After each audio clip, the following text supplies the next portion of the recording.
Good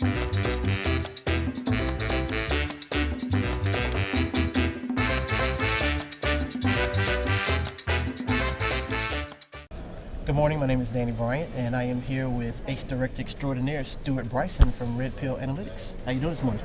Not too bad, and let me just jump right in and say congratulations for your recent Ace Director naming. Thank you. Thank you. The program is a better place today for that. I'm really happy that happened. Thank you. Yep. So let's kind of get into why we're here with you. Okay. BI analytics is your area. Yeah. So talk to us a little bit about some of the cool stuff going on in like streaming like massive amounts of data. Okay. IoT type stuff. Fantastic. Those things. So yeah, I had 2 Kafka-based talks yesterday, and we're actually the analytics sponsor this year. So the data that's being generated by IoT devices at this conference, which is the beacons on the badges, we're actually pulling using a REST API, pulling it through Kafka, running it through stream sets, loading it into Athena in the AWS cloud and also an Oracle database, and we're using OAC, or Oracle Analytics Cloud, to report on all that at our booth right outside the exhibit hall.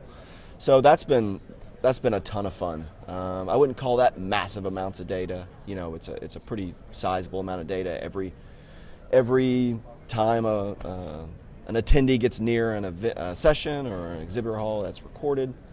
But really, you know, Kafka is what enables those massive amounts of data, and that's what we're seeing in a lot of implementations today is, you know, Kafka allows you to scale. There's still a lot of red products around. You know, we're still curating that data into relational databases, typically Oracle. We're still using Oracle Analytics Cloud and OBI on-prem to report on these things. But, you know, the architecture is shifting. There's a lot of new pieces to the puzzle, and there's a lot of interesting things. It's a fun time to be in the analytics space. Things are changing. Cool. So let's stick on the IoT and some of the analytics. Yep.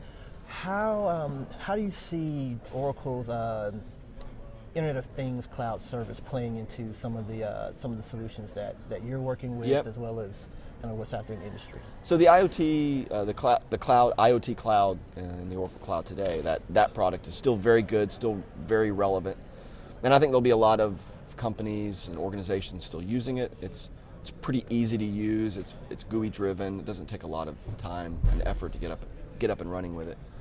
But what is interesting now in the Oracle Cloud is the Event Hub service, which is Oracle now has full-blown Kafka as a service running in the Oracle Cloud. So if you're still interested in using the IoT platform in the Oracle Cloud, that's fine. That's sort of lowest barrier to entry.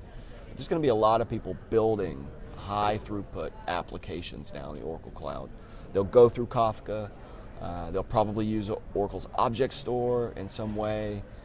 There'll be interesting big data products that you're going to see rolled out. The Elastic Big Data Cloud Service will be an interesting piece to this.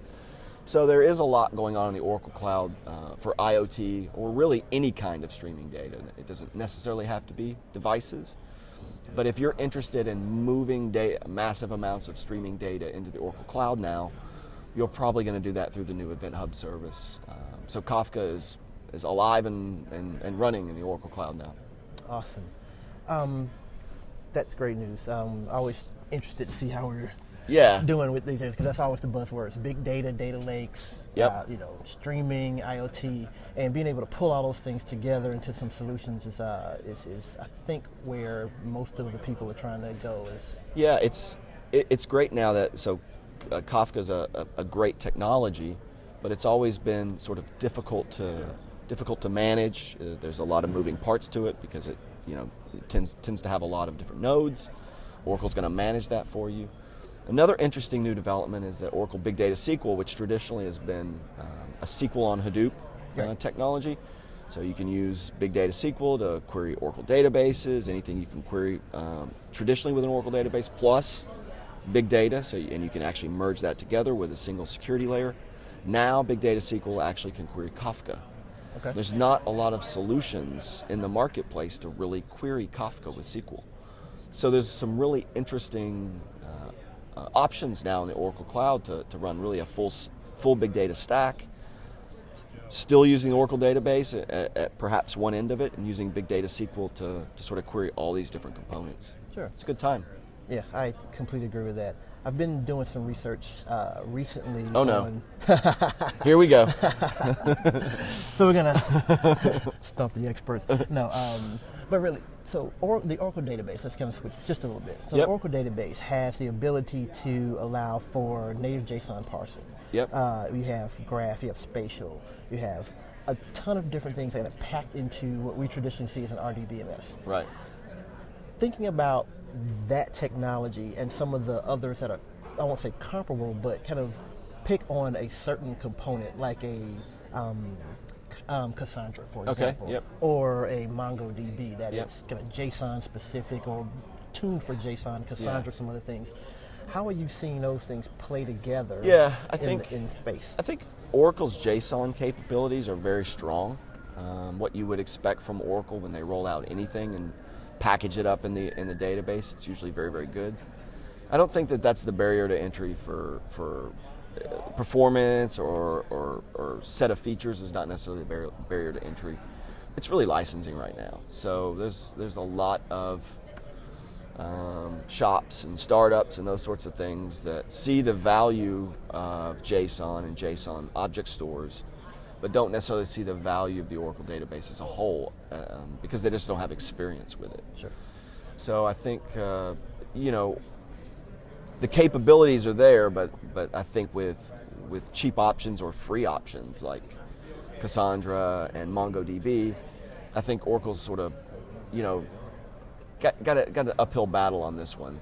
Now, if you already are a big Oracle shop and you've got a lot of Oracle databases around and those licensing costs are something you've already learned to deal with, then you might start using some of the JSON capabilities in the Oracle database, and they're very strong.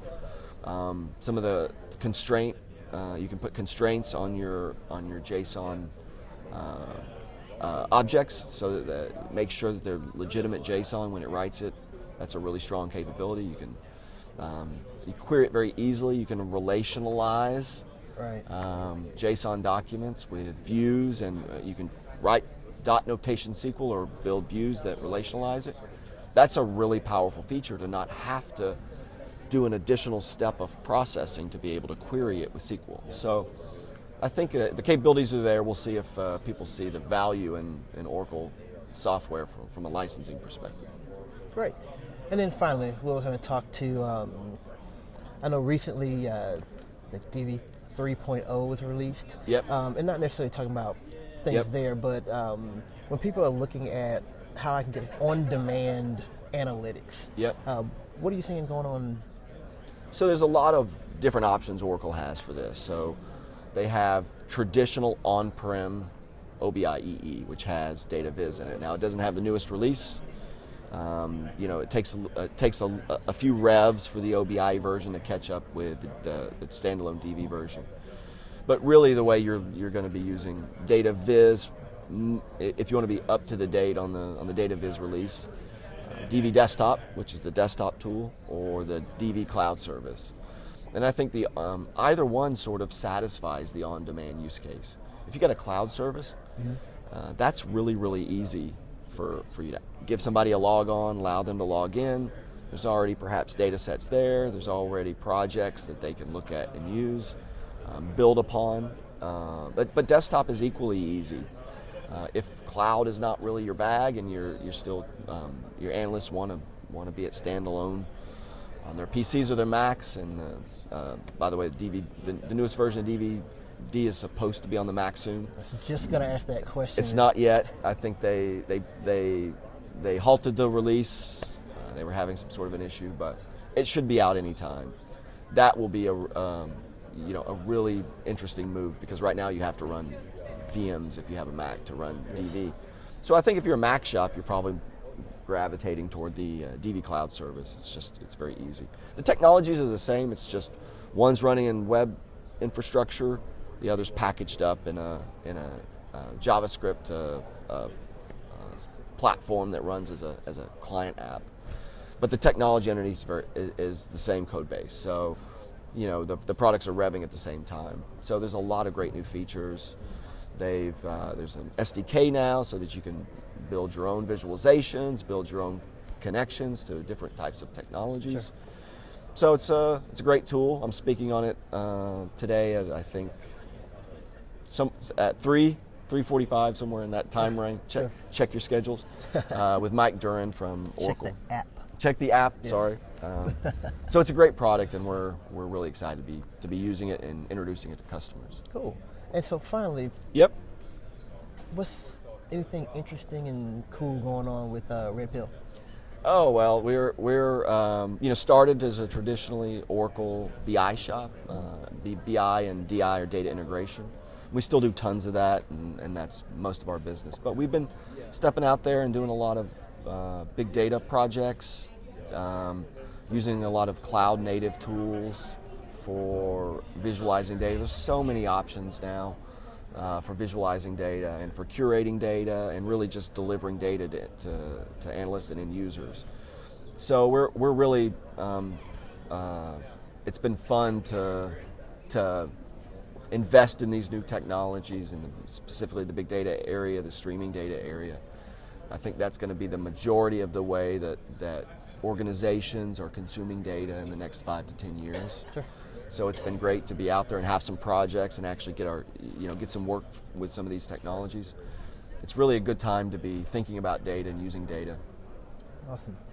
Well, I think that works for me. Yeah, all right. Definitely appreciate it. Again, Danny Bryant and Stewart Bryson. And if you've never been to Kscope, you've got to go next year. Where is next year, Danny? We're going to Disney. Disney, Orlando. Orlando, Florida. So if you haven't been to Kscope, what better time than Orlando, Disney? So give it a try. Kscope 18 definitely should be on your list.